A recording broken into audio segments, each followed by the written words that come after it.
Perkataan orang yang berkata itu sangat mempengaruhi. Orang ahlul yakin itu kalau ngomong itu yang bikin yang mendengar itu jadi yakin gitu. Tapi orang itu kalau nggak punya yakin, orang yang dengar itu pun juga susah untuk meyakini, karena itu nyetrum hati manusia itu. Saya dapat cerita dari ayah saya dulu. Di sana itu di Madiun sebelah barat itu ada desa namanya Tawangrejo. Saya belum pernah tahu juga itu daerah Tawangrejo. Itu kelihatan juga daerah awam sekali lah gitu. Dan itu ada kiainya di situ itu. Yang kiainya itu sering suluk di selo di mbahnya Zam itu. Ayah saya kenal dengan kiainya itu, Kiai Tawangrejo itu. Lah Kiai Tawangrejo itu ajib itu. Siapa diajak salaman dia, langsung ikut ke masjid, terus suluk. Kiai Tawangrejo itu. Gak usah ngomong apa-apa, pokoknya wong kok dijak salaman ke Kiai Tawangrejo, terus ora suwe, mesti nang masjid terus suluk. Ya aneh lah.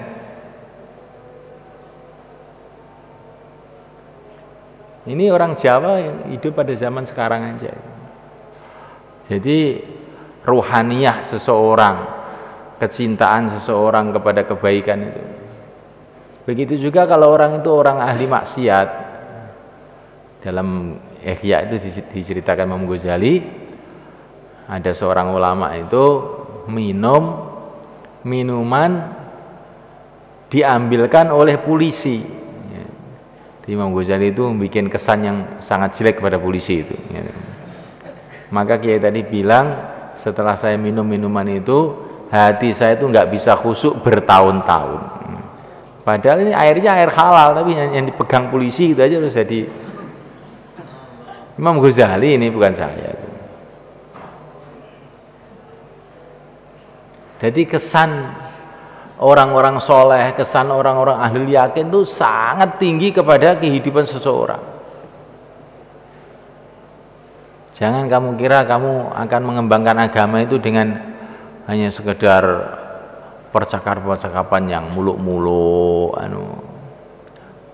yang perdebatan yang bertele-tele. Tidak begitu itu ceritanya dai-dai yang dulu itu. Memang kita ini dikit-dikit juga harus tahu debat. Kalau ketemu salafi nggak bisa debat, nanti juga kita tidak bisa menjelaskan yang hak. Tapi prinsipnya itu jangan debat. Dakwah itu tidak perlu debat-debat begitu.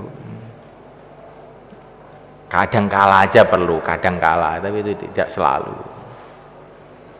Lihat ini cerita-cerita. Dan ini coba kamu lihat dakwah-dakwah itu yang diceritakan dalam kitab ini, kan nggak ada perkataan-perkataan yang panjang-panjang adu hujah, kan nggak ada. Saya ajak kamu masuk Islam, kerjakan sholat, zakat, amar ma'ruf nahi munkar, kan simpel sekali. Dan anehnya itu Abdus Syar ini, walaupun namanya Abdus Syar itu nggak tanya apa buktinya begitu itu. Enggak. Pokoknya ini bagus, ini saya ikut, sudah beat, janji setia. Nah ini barokahnya cahaya nubuah dari Rasulullah tentu saja. Tapi kita ini dalam pengalaman dakwah itu juga begitu juga, karena kita ini mengerjakan yang dikerjakan orang-orang dulu, sehingga barokah orang dulu juga terasa.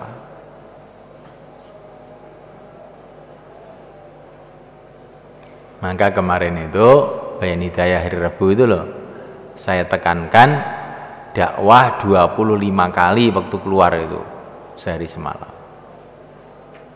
Ya, terus malam Jumat itu saya tanya bagaimana? Itu ternyata perkembangannya tuh aneh-aneh itu. Kok setelah saya dakwah 25 kali sehari semalam itu jadi semangat tahajud, jadi semangat amal, jadi berani datang ke rumah-rumah. Wah, dulu tuh nggak berani tuh mau datang tuh. Banyak taskilan, dulu nggak pernah dapat taskilan. Nah, dakwah 5 kali yang kebanyakan pada temannya sendiri, tapi orang-orang kampung pada datang. Nah, jadi menunjukkan dakwah ini memang ada khasiatnya gitu loh. Karena itu perintah Allah. Kalau orang itu memahami dakwah itu usaha manusia, ya usaha manusia. Nah, ini wong rong kenal ya kudu dijak diplomasi dhisik, jangan keleng-kelan dhisik, dijak mujadalah dhisik. Kowe kan berpikiramu. Lah iki dakwah perintah Allah. Sampai ae. Kadang-kadang iki mau ora dikira-kira ya kaya dene cerita Sindik Sayyidina Ali ning Yaman kae ngomong pirang menit wis do masuk Islam kabeh.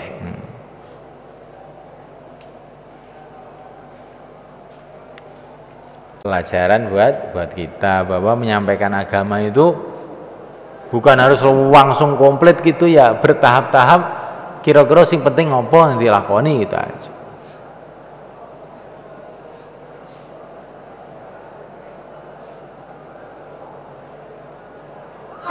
Kita dakwah, ajak orang untuk keluar 4 bulan, 40 hari, 3 hari, nggak bisa, hidupkan 5 amal masjid.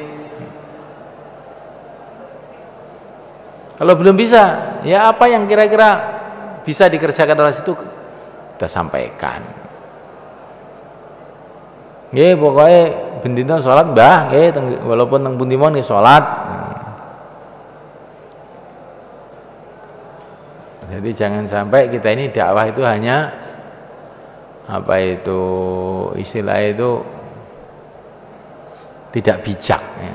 Orang nggak mau 4 bulan, nggak mau 4 hari, nggak mau 5 masjid, ya sudah ini berarti nggak mau, nggak perlu disuruh apa-apa. Enggak, barangkali ada yang mau. Nggak mau keluar ya diomongi. Nggih mun ngaten mawon Mbah, nek enten kanca-kanca sing mriki samane wangi nggih. Ora iso repot, pun sampean dongakne nggih. Ora iso ndonga, nggih, sampean seneng mawon nggih. Niku nambahi ganjaran sampean, mungkin nek berdua salat sampean mboten teng masjid nggih entuk ganjarane. Oh nek ngono kuwi aku ya iso kira-kira.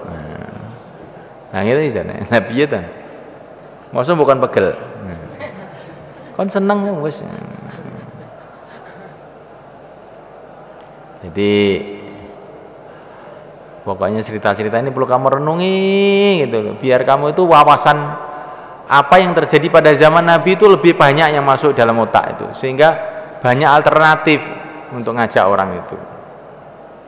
Jadi kalau orang awam yang nggak tahu cerita-cerita begini kan yes, pokoknya uangnya nek ra metu 3 dina 4 bulan per hari ora ning gunane uripe kuwi. Nah, kan ngono tok.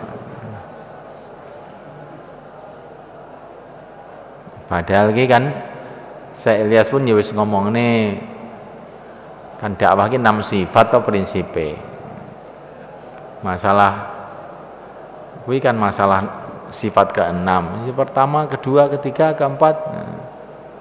Nah, ra gelem metu ya kon taklim, ra gelem taklim ya kon seneng nek itu ganjaran. Almarhum man ahabba. Da'watu alaihissalam wabda Abdi Qais ila faradil Islam. Dakwah Nabi alaihissalam kepada delegasi utusan-utusan kabilah Abdi Qais untuk mengerjakan perkara-perkara yang difardukan dalam Islam.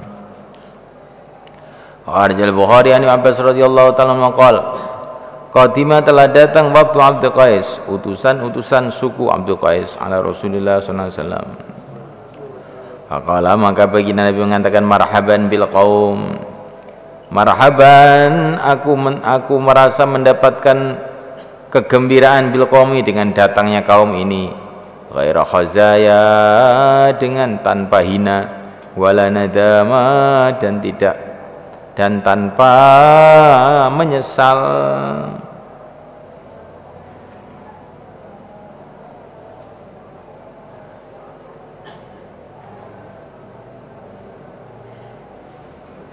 Maksudnya gimana? Jadi Nabi ini memuji suku Abdul Qais ini, marhaban, selamat datang dengan utusan-utusan orang Abdul Qais, tanpa hina, tanpa menyesal. Maksudnya kamu ini orang-orang baik, kamu datang mau masuk Islam ke Madinah tanpa harus perang dulu dengan orang Islam, tanpa dihinakan dengan peperangan, tanpa kamu menyesal karena ada apa-apa dalam pertempuran, tapi kamu datang dengan sukarela, kurang lebih maknanya begitu. Karena banyak orang itu datang ke Madinah, ya, seperti ceritanya kemarin itu orang Yaman itu, yang seperti orang India itu. Antumul ladzina idza jujur istaqdamu itu. Tapi kalau ini enggak, mereka itu memang orang-orang baik, orang lembut. Yang dulu tuh orang baik juga, tapi gayanya lain ini, maka Nabi sangat gembira. Ini orang-orang lembut. Faqalu, maka mereka mengatakan, ya Rasulullah, inna bainana, sesungguhnya antara kami wa bainaka dan antara engkau al-musyrikina, ada orang-orang musyrik antara daerah kami, negeri kami dengan negeri engkau Madinah, ada orang-orang musyrik min Mudhar, dari suku Mudhar. Suku Mudhar itu ya, termasuk orang Quraisy itu. Wa inna, dan sesungguhnya kami la nasilu, tidak akan bisa sampai ilaika kepada engkau illa fi syahril haram, kecuali dalam bulan haram. Karena pada zaman jahiliyah kalau Ashhurul Hurum itu enggak ada perang, sampai orang kafir pun masih menghormati tradisi itu. Tradisi itu zaman Nabi Ibrahim mungkin atau zaman sebelumnya.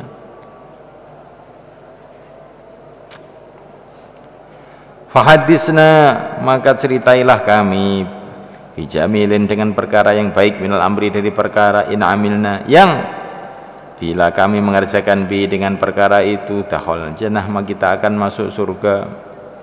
Wa nad'u, dan kami akan mengajak bi, untuk mengerjakan perkara itu, man wara'ana, orang-orang yang di belakang kita, yaitu suku kita maksudnya.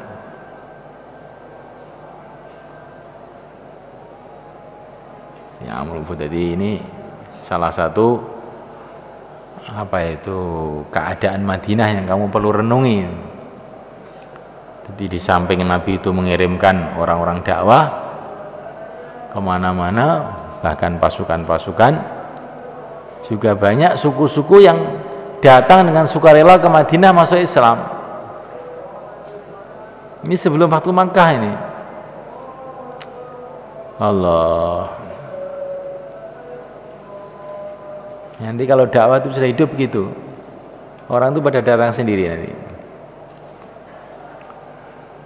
Qala, Nabi mengatakan, amurukum, aku memerintahkan kepada kamu, biarba'in, dengan perkara 4, wa anhakum, dan aku melarang kamu, an arba'in, mengenai perkara 4. Al-imani billah, pertama al-imani billah, yaitu iman billah, syahadati an la ilaha illallah, wa yaqamis shalah, wa ita'iz zakah, wa shaumi ramadan, wa antu'tu, dan kamu memberikan minal ghanaimi, dari ghanimah-ghanimah, al-humusa, 1/5.